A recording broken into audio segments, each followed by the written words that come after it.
ਗੁਰਦੁਆਰਾ ਸ੍ਰੀ ਕਰਤਾਰਪੁਰ ਸਾਹਿਬ ਦੇ ਖੁੱਲੇ ਦਰਸ਼ਨ ਦੀਦਾਰ ਲਈ ਲਾਂਘਾ ਖੁੱਲ ਗਿਆ ਹੈ। ਕੋਰੀਡੋਰ ਰਾਹੀਂ ਕਰਤਾਰਪੁਰ ਸਾਹਿਬ ਜਾਣ ਵਾਲੀ ਸੰਗਤ ਨੂੰ ਕੁਝ ਨਿਯਮਾਂ ਦੀ ਪਾਲਣਾ ਕਰਨੀ ਜ਼ਰੂਰੀ ਹੈ। ਇਸ ਰਿਪੋਰਟ ਰਾਹੀਂ ਤੁਹਾਨੂੰ ਸਮਝਾਉਣਾ ਕਿ ਆਖਰ ਕਿਵੇਂ ਹੋਣਗੇ ਗੁਰਦੁਆਰਾ ਸ੍ਰੀ ਕਰਤਾਰਪੁਰ ਸਾਹਿਬ ਦੇ ਦਰਸ਼ਨ।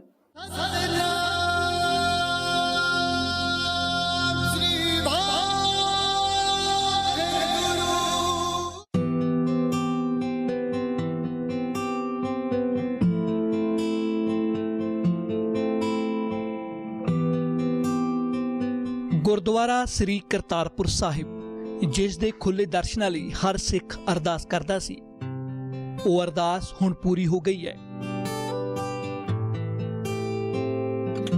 ਪਾਕਿਸਤਾਨ ਤਰਫ ਸ੍ਰੀ ਕਰਤਾਰਪੁਰ ਸਾਹਿਬ ਦੇ ਦਰਸ਼ਨਾਂ ਲਈ ਭਾਰਤ ਵਾਲੇ ਪਾਸੇ ਤੋਂ ਜਾਣ ਵਾਲੀ ਸੰਗਤ ਲਈ ਕੁਝ ਨਿਯਮ ਨੇ।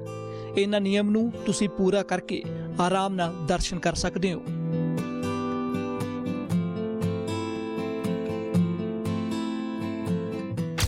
ਸ਼ਰਧਾਲੂਆਂ ਕੋਲ ਪਾਸਪੋਰਟ ਹੋਣਾ ਜ਼ਰੂਰੀ ਹੈ।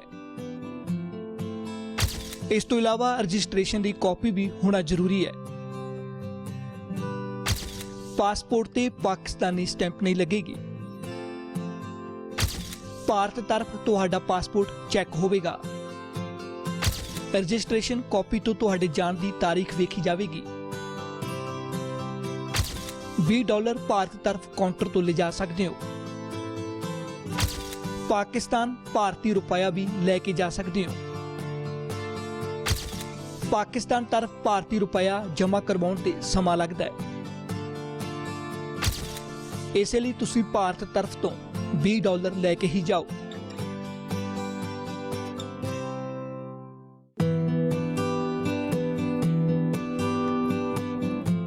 ਭਾਰਤ ਪਾਕਿਸਤਾਨ ਗੇਟ ਤੇ ਪਹੁੰਚਣ ਤੋਂ ਬਾਅਦ ਤੁਹਾਡਾ ਪਾਸਪੋਰਟ ਅਤੇ ਰਜਿਸਟ੍ਰੇਸ਼ਨ ਕਾਪੀ ਇੱਕ ਵਾਰ ਫਿਰ ਚੈੱਕ ਹੋਵੇਗੀ। ਭਾਰਤ ਤਰਫ ਪਾਕਿਸਤਾਨ ਐਂਟਰ ਹੋਣ ਤੋਂ ਪਹਿਲਾਂ ਅਤੇ ਪਾਕਿਸਤਾਨ ਐਂਟਰ ਹੋਣ ਮਗਰੋਂ ਤੁਰੰਤ ਗੇਟ ਤੇ ਕਾਗਜ਼ਾਤ ਚੈੱਕ ਹੋਣਗੇ।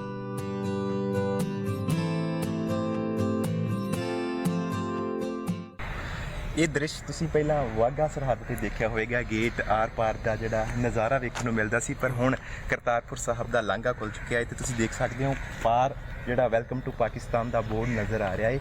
ਇੱਥੋਂ ਸਿੱਖ ਸੰਗਤਾਂ ਜਿਹੜੀਆਂ ਨੇ ਆਪਣੀ ਰਜਿਸਟ੍ਰੇਸ਼ਨ ਜਿਹੜਾ ਕਲੀਅਰ ਕਰਵਾ ਕੇ, ਇਹ ਦੋ ਗੇਟ ਨੇ, ਇਹ ਜਿਹੜਾ ਗੇਟ ਹੈ ਇਹ ਇੰਡੀਆ ਦਾ ਗੇਟ ਹੈ ਤੇ ਦੂਸਰਾ ਜਿਹੜਾ ਗੇਟ ਹੈ ਉਹ ਪਾਕਿਸਤਾਨ ਦਾ ਗੇਟ ਹੈ। ਇਹਨਾਂ ਦੋਵਾਂ ਗੇਟਾਂ ਦੇ ਜ਼ਰੀਏ ਤੁਸੀਂ ਦੇਖ ਸਕਦੇ ਹੋ ਪਾਕਿਸਤਾਨ ਵਾਲੇ ਪਾਸਿਓਂ ਗੱਡੀਆਂ ਲਗਾਈਆਂ ਗਈਆਂ ਨੇ। ਇਹਨਾਂ ਗੱਡੀਆਂ ਤੇ ਬੈਠ ਕੇ ਜੋ ਪਾਕਿਸਤਾਨ ਦਾ ਟਰਮੀਨਲ ਹੈ, ਉਸ ਟਰਮੀਨਲ ਤੇ ਜੋ ਸ਼ਰਧਾਲੂ ਨੇ ਉਹਨਾਂ ਤੋਂ ਜਿਹੜੀ ਫੀਸ ਹੈ $20 ਦੀ ਫੀਸ ਹੈ ਉਹ ਫੀਸ ਲਈ ਜਾਵੇਗੀ। ਜਿਸ ਤਰ੍ਹਾਂ ਇੰਡੀਆ ਦੇ ਪਾਸੇ ਰਜਿਸਟ੍ਰੇਸ਼ਨ ਹੋਈ ਹੈ, ਉਸੇ ਤਰ੍ਹਾਂ ਪਾਕਿਸਤਾਨ ਜਿਹੜਾ ਉਹ ਸਾਰੀ ਰਜਿਸਟ੍ਰੇਸ਼ਨ ਚੈੱਕ ਕਰਕੇ ਫਿਰ ਕਰਤਾਰਪੁਰ ਸਾਹਿਬ ਦੇ ਲਾਂਘੇ ਲਈ ਸ਼ਰਧਾਲੂਆਂ ਨੂੰ ਜਿਹੜਾ ਉਹ ਰਵਾਨਾ ਕਰੇਗਾ। ਪਾਕਿਸਤਾਨ ਤਰਫ ਮੇਨ ਗੇਟ ਤੇ ਪਾਸਪੋਰਟ ਅਤੇ ਰਜਿਸਟ੍ਰੇਸ਼ਨ ਦੀ ਕਾਪੀ ਚੈੱਕ ਕਰਵਾਉਣ ਬਾਅਦ ਤੁਹਾਡੇ ਲਈ ਗੁਆਂਢੀ ਮੁਲਕ ਨੇ ਵਹੀਕਲਾਂ ਦਾ ਪ੍ਰਬੰਧ ਕੀਤਾ ਹੋਇਆ ਹੈ। ਈ ਰਿਕਸ਼ਾ 'ਚ ਬੈਠ ਕੇ ਤੁਸੀਂ ਪਾਕਿਸਤਾਨੀ ਕਾਊਂਟਰ ਤੇ ਪਹੁੰਚੋਗੇ।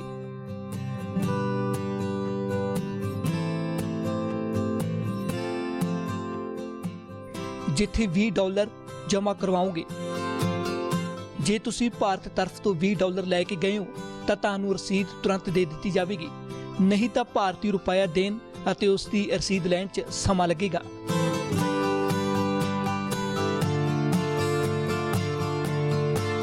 ਪਰ ਤੁਸੀਂ ਦੇਖ ਸਕਦੇ ਹੋ ਜਿਸ ਵੇਲੇ ਆਪਾਂ ਐਂਟਰ ਹੁੰਦੇ ਆ ਤਾਂ ਇੱਥੇ ਦੋ ਪਾਕਿਸਤਾਨ ਦੀ ਸਰਕਾਰ ਵੱਲੋਂ ਕਾਊਂਟਰ ਬਣਾਏ ਗਏ ਨੇ। ਇਸ ਦੇ ਵਿੱਚ currency exchange booth, Kartarpur booth ਤੇ ਦੂਸਰਾ ਇੱਥੇ ਜਿਨ੍ਹਾਂ ਕੋਲ $20 ਯਾਨੀ ਕਿ ਅਮਰੀਕਨ ਡਾਲਰ ਨੇ ਉਹ ਡਾਲਰ ਦੇ ਕੇ ਜਿਹੜਾ ਐਂਟਰੀ ਕਰ ਸਕਦੇ ਨੇ, ਤੇ ਜਿਨ੍ਹਾਂ ਕੋਲ ਭਾਰਤੀ ਰੁਪਏ ਨੇ ਉਹ ਆਪਣੇ ਪੈਸੇ ਜਿਹੜਾ ਕਰਵਾ ਸਕਦੇ ਨੇ।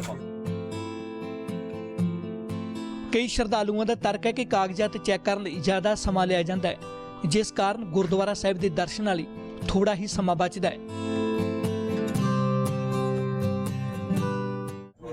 सफर हाल की घड़ी तो टाइम बड़ा लग रहा। 10 तो 5 बजे तक जाना है करतारपुर साहब।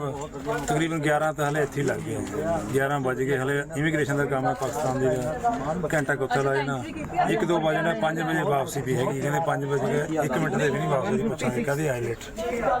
सो कहने का मेरा मतलब भी थोड़ा कठिनाई तो हैगी थोड़ी। हालांकि एक तर्क यह भी है कि हाले शुरुआत है, जो भी श्रद्धालुओं को मुश्किल आ रही ने ਉਹਨਾਂ ਨੂੰ ਦੂਰ ਕਰਨ ਲਈ ਥੋੜਾ ਸਮਾਂ ਲੱਗੇਗਾ। ਇਹ ਵੀ ਹੋ ਸਕਦਾ ਹੈ ਅੱਜ ਪਹਿਲਾ ਦਿਨ ਹੈ, ਪਹਿਲੇ ਦਿਨ ਦੀ ਸ਼ੁਰੂਆਤ ਹੈ। ਸੋ ਜਦੋਂ ਸ਼ੁਰੂਆਤ ਹੁੰਦੀ ਹੈ, ਨਵੀਆਂ ਜਿਹੜੀਆਂ ਚੀਜ਼ਾਂ ਹੁੰਦੀਆਂ ਨੇ, ਕਈ ਜਿਹੜਾ ਪ੍ਰੋਸੈਸ ਹੁੰਦੇ ਨੇ, ਥੋੜਾ ਸਮਾਂ ਜ਼ਰੂਰ ਲੱਗੇਗਾ। ਪਰ ਜਿਹੜਾ ਪਾਕਿਸਤਾਨ ਸਰਕਾਰ ਵੱਲੋਂ, ਪਾਕਿਸਤਾਨ ਦੀ ਆਵਾਮ ਵੱਲੋਂ ਵੀ ਪ੍ਰੋਸੈਸ ਆਪਣਾ ਜਿਹੜਾ ਨਿਰੰਤਰ ਜਾਰੀ ਹੈ। ਭਾਰਤ ਵਾਲੇ ਪਾਸੇ ਵੀ ਜਿਹੜਾ ਸੰਗਤਾਂ ਨਿਰੰਤਰ ਆ ਰਹੀਆਂ ਨੇ, ਨਵੀਂ ਸ਼ੁਰੂਆਤ ਹੋਈ ਹੈ। ਹੋ ਸਕਦਾ ਕਈ ਪ੍ਰੋਸੈਸ ਜਿਹੜਾ ਚੇਂਜ ਹੋ ਸਕਦਾ ਹੈ, ਕਾਊਂਟਰਾਂ ਦੀ ਜਿਹੜੀ ਤਬਦੀਲੀ ਹੋਵੇ। ਸੋ ਸੰਗਤਾਂ ਦੇ ਉਤਸ਼ਾਹ ਪਾਇਆ ਜਾ ਰਿਹਾ ਹੈ, ਕਿਹਾ ਜਾ ਰਿਹਾ ਹੈ ਕਿ ਥੋੜਾ ਜਿਹਾ ਟਾਈਮ ਲੱਗ ਰਿਹਾ ਹੈ, ਪਰ ਸੰਗਤਾਂ ਜਿਹੜਾ ਉਹ ਆਪਣੇ ਪ੍ਰੋਸੈਸ ਦੇ ਹਿਸਾਬ ਨਾਲ ਇਸ ਕਰਤਾਰਪੁਰ ਸਾਹਿਬ ਦੇ ਮੁਬਾਰਕ ਜਿਹੜਾ ਪਾਵਨ ਸਥਾਨ ਹੈ ਉਸ ਵੱਲ ਰਵਾਨਾ ਹੋ ਰਹੀਆਂ ਹਨ। ਪਾਕਿਸਤਾਨ ਦੇ ਇਸ ਕਾਊਂਟਰ ਤੋਂ ਰਸੀਦ ਲੈਣ ਬਾਅਦ ਤੁਸੀਂ ਪਹੁੰਚੋਗੇ ਟਰਮੀਨਲ ਇਮੀਗ੍ਰੇਸ਼ਨ ਸੈਂਟਰ ਦੇ ਅੰਦਰ। ਇਸ ਟਰਮੀਨਲ ਦੇ ਅੰਦਰ ਤੁਹਾਡਾ ਪਾਸਪੋਰਟ ਅਤੇ ਰਜਿਸਟ੍ਰੇਸ਼ਨ ਦੀ ਕਾਪੀ ਇੱਕ ਵਾਰ ਫਿਰ ਚੈੱਕ ਕੀਤੀ ਜਾਵੇਗੀ। ਇੱਥੇ ਤੁਹਾਡੀ ਬਕਾਇਦਾ ਫੋਟੋ ਹੋਵੇਗੀ, ਤੁਹਾਡੀਆਂ ਉਂਗਲਾਂ ਦੇ ਨਿਸ਼ਾਨ ਲਏ ਜਾਣਗੇ। ਇਸ ਪ੍ਰਕਿਰਿਆ ਦੀ ਪੂਰੀ ਹੋਣ ਬਾਅਦ ਤੁਸੀਂ ਬੱਸ ਵਿੱਚ ਬੈਠੋਗੇ। ਇਹ ਬੱਸਾਂ ਤੁਹਾਨੂੰ ਗੁਰਦੁਆਰਾ ਕਰਤਾਰਪੁਰ ਸਾਹਿਬ ਤੱਕ ਲੈ ਕੇ ਜਾਣਗੀਆਂ।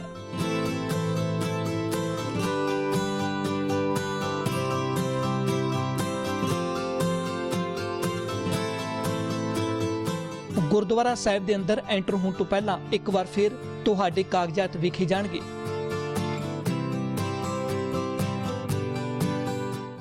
ਅਸੀਂ ਪਹੁੰਚ ਚੁੱਕੇ ਹਾਂ। ਬੱਸ ਦਾ ਸਫ਼ਰ ਇੱਥੇ ਖਤਮ ਹੋ ਜਾਂਦਾ ਹੈ। ਯਾਤਰੀ ਜਿਹੜਾ ਉਹ ਆਪਣੇ ਪਾਸਪੋਰਟ, ਆਪਣੀ ਪਹਿਚਾਣ ਪੱਤਰ ਜਿਹੜਾ ਦਿਖਾ ਕੇ ਅੰਦਰ ਪ੍ਰਵੇਸ਼ ਕਰ ਰਹੇ ਨੇ। ਇਸ ਪੂਰੀ ਪ੍ਰਕਿਰਿਆ ਦੇ ਵਿੱਚੋਂ ਲੰਘਣ ਬਾਅਦ ਸੰਗਤਾਂ ਗੁਰਦੁਆਰਾ ਸ੍ਰੀ ਕਰਤਾਰਪੁਰ ਸਾਹਿਬ ਦੇ ਦਰਸ਼ਨ ਕਰਨਗੀਆਂ। ਤੈਅ ਸਮੇਂ 'ਚ ਤੁਸੀਂ ਗੁਰਦੁਆਰਾ ਸਾਹਿਬ ਦੇ ਦਰਸ਼ਨ ਕਰੋਗੇ।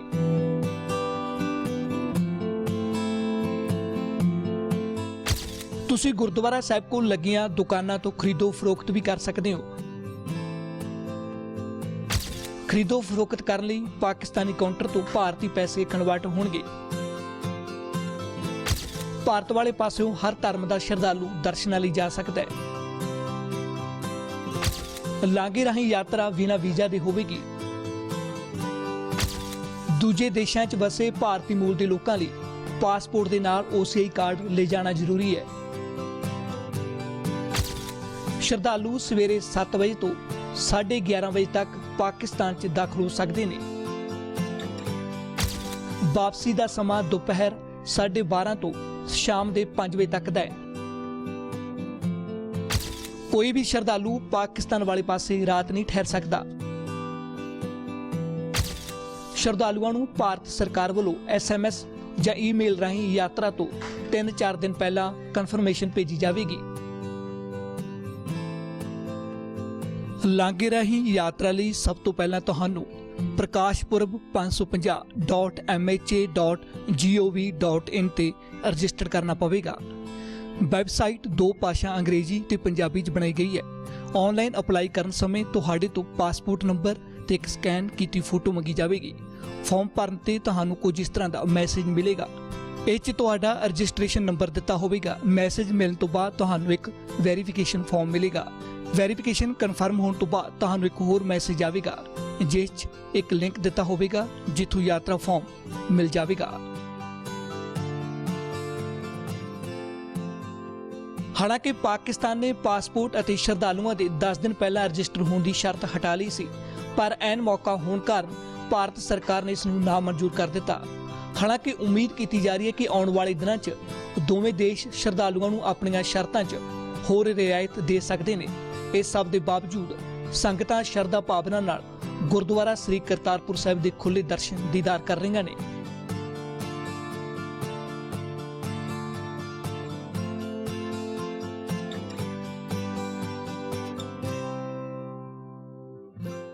ਫਿਲਹਾਲ ਹੁਣ ਸਮਾਂ ਇੱਕ ਬ੍ਰੇਕ ਦਾ, ਤੇ ਬ੍ਰੇਕ ਤੋਂ ਬਾਅਦ ਤੁਹਾਨੂੰ ਲੈ ਚੱਲਾਂਗੇ ਗੁਰਦੁਆਰਾ ਸ੍ਰੀ ਕਰਤਾਰਪੁਰ ਸਾਹਿਬ ਦੇ ਅੰਦਰ।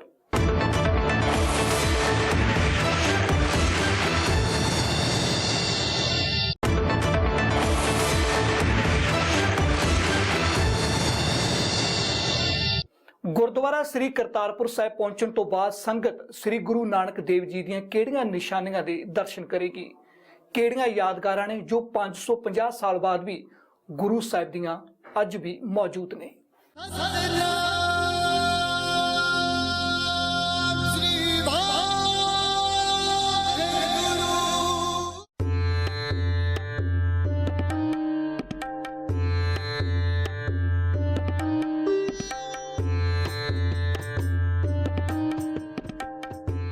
ਗੁਰਦੁਆਰਾ ਕਰਤਾਰਪੁਰ ਸਾਹਿਬ ਇੱਥੇ ਗੁਰੂ ਸਾਹਿਬ ਦੇ ਅੰਤਿਮ ਸਮੇਂ ਦੀ ਯਾਦਗਾਰ ਤੋਂ ਇਲਾਵਾ ਉਹ ਖੂਹ ਹੈ ਜਿੱਥੋਂ ਗੁਰੂ ਸਾਹਿਬ ਆਪਣੇ ਖੇਤਾਂ ਨੂੰ ਪਾਣੀ ਦਿਆ ਕਰਦੇ ਸਨ।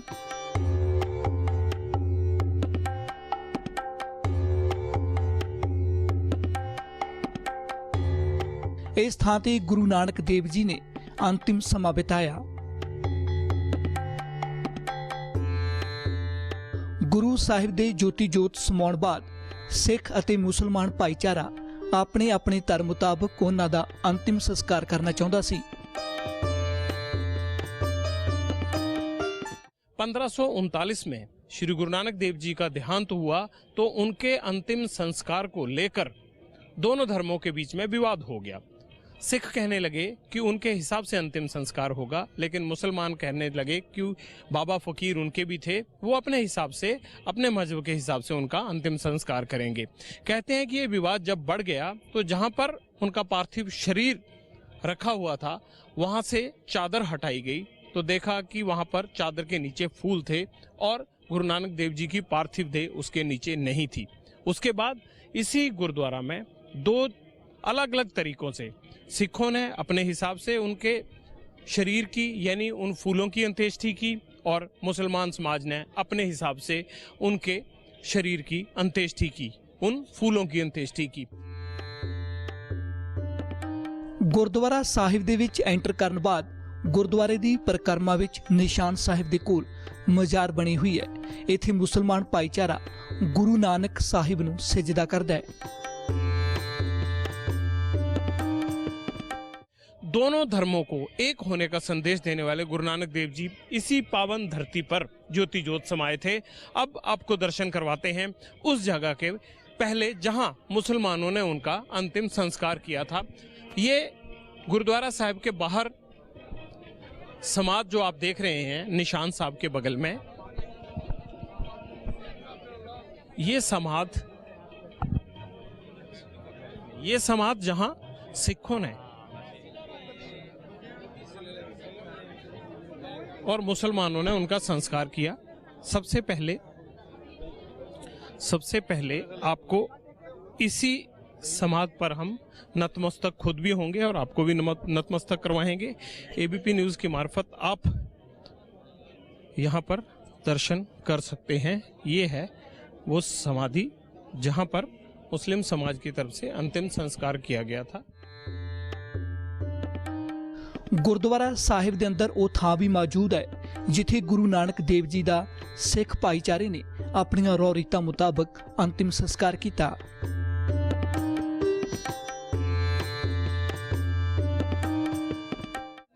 सिख समाज की तरफ से अब उसके दर्शन करवाएंगे हम आपको। दो तरह से उनका अंतिम संस्कार हुआ था।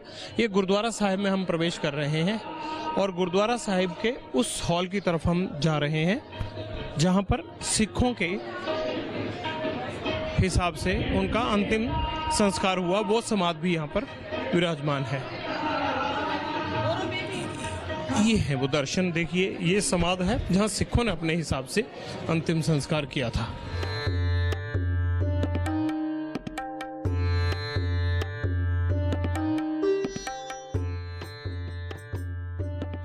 ਇਸੇ ਸਮਾਧ ਦੇ ਉੱਪਰ ਸ੍ਰੀ ਗੁਰੂ ਗ੍ਰੰਥ ਸਾਹਿਬ ਜੀ ਪ੍ਰਕਾਸ਼ ਕੀਤੇ ਹੋਏ ਨੇ ਜਿੱਥੇ ਸੰਗਤ ਨਤਮਸਤਕ ਹੁੰਦੀ ਹੈ।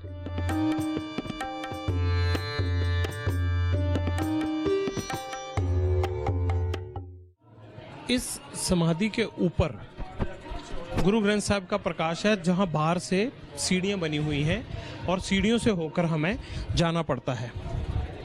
सीढ़ियों से होकर हम गुरुद्वारा साहिब के ऊपर तक जाते हैं। गुरुद्वारा साहिब के उस जगह पर हम पहुंच गए हैं जहां श्री करतारपुर साहिब में गुरु ग्रंथ साहिब का प्रकाश किया गया है। संगत यहां पर नतमस्तक हो रही है और ये सामने पालकी साहब में सुशोभित हैं श्री गुरु ग्रंथ साहिब जी और चारों तरफ ऊपर संगत बैठी है। पहले माले पर करतारपुर साहिब के गुरुद्वारा साहिब में शब्द कीर्तन चल रहा है। पहले माले पर गुरु ग्रंथ साहिब प्रकाश किया गया है और यहाँ पर शब्द कीर्तन के साथ साथ ये पावन मौका आया है जब गुरु नानक देव जी की 550वीं जयंती के मौके पर संगत को कॉरिडोर के रास्ते आकर नतमस्तक होने का मौका मिला है और हम भी खुशनसीब हैं।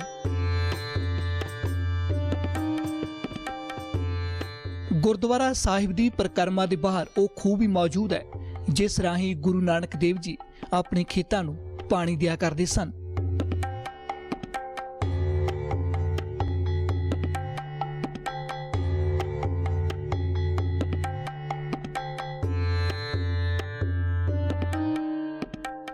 करतारपुर साहिब में श्री गुरु नानक देव जी किरत करने का संदेश देते थे, तो वो खुद भी किरत करते थे, यानी खेती करते थे। और उनकी खेती को सींचने के लिए जो हेरिट सिस्टम लगाया गया था पानी को खेतों तक पहुंचाने के लिए, उसको आज भी धरोहर के रूप में यहाँ बरकरार रखा गया है। इस वक्त हम करतारपुर साहिब के गुरु साहिब के उसी कुएं के पास खड़े हैं जहाँ से वो अपने खेतों को सींचा करते थे। इस तरह से पानी कुएं से निकलकर खेतों तक जाता था। जो पुरानी प्रणाली होती थी वही बहाल थी, लेकिन आज यहाँ से लोग पानी भरकर अपने साथ लेकर जाते हैं। इस पवित्र जल को लोग खुद भी पीते हैं, सेवन करते हैं और अमृत समझकर उसका पान करते हैं। ये देखिए, ये कुएं को घुमाने के लिए यहाँ बैलों की मदद से इसको घुमाया जाता है, और जब ये चक्का घूमता है तो अंदर जो पानी के लिए सर्किल लगाया गया है लोहे का, वो सर्किल घूमता है, और उस सर्किल के घूमने के साथ पानी जो है वो नाली तक जाता है और नालियां फिर आगे खेतों से जुड़ी होती हैं। तो उस तरह से ये सिंचाई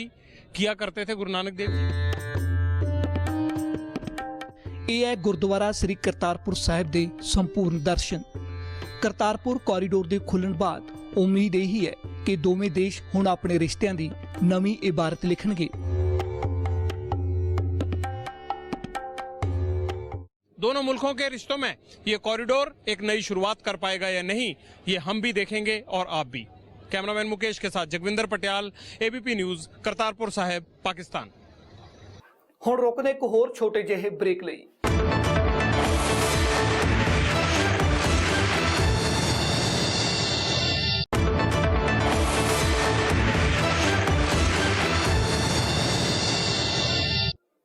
ਗੁਰਦੁਆਰਾ ਸ੍ਰੀ ਕਰਤਾਰਪੁਰ ਸਾਹਿਬ ਦੇ ਦਰਸ਼ਨ ਕਰਕੇ ਵਾਪਸ ਪਰਤ ਰਹੀ ਸੰਗਤ ਤੋਂ ਹੁਣ ਉਹਨਾਂ ਦਾ ਅਨੁਭਵ ਜਾਣ ਲੈਂਦੇ ਹਾਂ।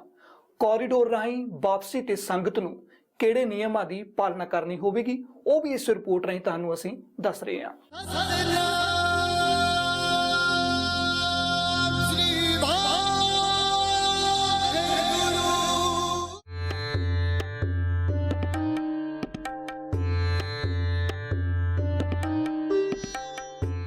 ਕੋਰੀਡੋਰ ਰਾਹੀਂ ਗੁਰਦੁਆਰਾ ਸ੍ਰੀ ਕਰਤਾਰਪੁਰ ਸਾਹਿਬ ਦੇ ਦਰਸ਼ਨਾਂ ਲਈ ਗਈ ਸੰਗਤ ਸ਼ਾਮ ਹੋਣ ਤੋਂ ਪਹਿਲਾਂ ਕੋਰੀਡੋਰ ਰਾਹੀਂ ਹੀ ਵਾਪਸ ਪਰਤਦੀ ਹੈ।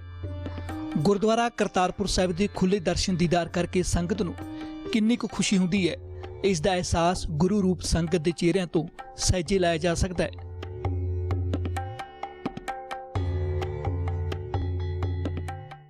दोनों देशों की गवर्नमेंट का थैंक्स देना चाहना।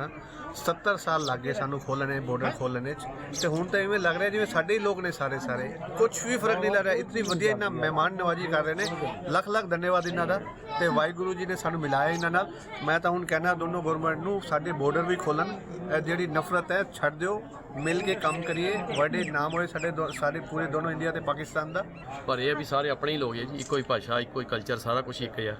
तो सरकार ਨੂੰ ਵੀ ਚਾਹੀਦਾ ਵੀ ਜਿਹੜੀਆਂ ਪ੍ਰੋਬਲਮਸ ਹੈਗੀਆਂ ਉਹਨਾਂ ਨੂੰ ਸੌਰਟ ਆਊਟ ਕਰਕੇ ਤੇ ਲਾਂਘੇ ਨੂੰ ਪੱਕਾ ਹੀ ਖੋਲ੍ਹ ਦਿੱਤਾ ਜਾਵੇ, ਤਾਂ ਕਿ ਜਦੋਂ ਕੋਈ ਜੀ ਕਰੇ ਬੰਦਾ ਆ ਕੇ ਆਪਣਾ ਮੱਥਾ ਟੇਕੇ ਤੇ ਸ਼ਾਮ ਨੂੰ ਘਰ। तो बहुत वधिया लग रहा है कि साडी बहुत चिरां दी मंग सी सिख कौम दी कि करतारपुर साहब दा लांघा ਜਿਹੜਾ खुलना चाहिए। सो पाकिस्तान के प्रधान मंत्री इमरान खान साहब दा समूची पाकिस्तानी कौम दा तहे दिलों धन्नवाद करते हैं कि ये लांघा खुलिया कि सिख कौम वास्ते बड़ी फखर वाली गल।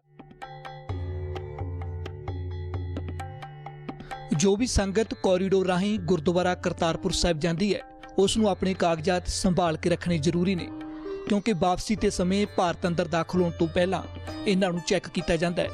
ਇਸ ਤੋਂ ਇਲਾਵਾ ਪਾਕਿਸਤਾਨੀ ਕਰੰਸੀ ਰਾਹੀਂ ਗੁਰਦੁਆਰਾ ਸਾਹਿਬ ਦੇ ਬਾਹਰ ਸਜੀਆਂ ਦੁਕਾਨਾਂ ਤੋਂ ਜੋ ਵੀ ਤੁਸੀਂ ਖਰੀਦਿਆ ਉਸ ਨੂੰ ਚੈੱਕ ਕਰਵਾਉਣਾ ਜ਼ਰੂਰੀ ਹੈ। ਇਸ ਤਰ੍ਹਾਂ ਤੁਸੀਂ ਸਾਰੇ ਨਿਯਮਾਂ ਨੂੰ ਪੂਰਾ ਕਰਦਿਆਂ ਗੁਰਦੁਆਰਾ ਸ੍ਰੀ ਕਰਤਾਰਪੁਰ ਸਾਹਿਬ ਦੇ ਦਰਸ਼ਨ ਕਰਕੇ ਆਰਾਮ ਨਾਲ ਆਪਣੇ ਘਰਾਂ ਨੂੰ ਵਾਪਸ ਆ ਜਾਂਦੇ ਹੋ।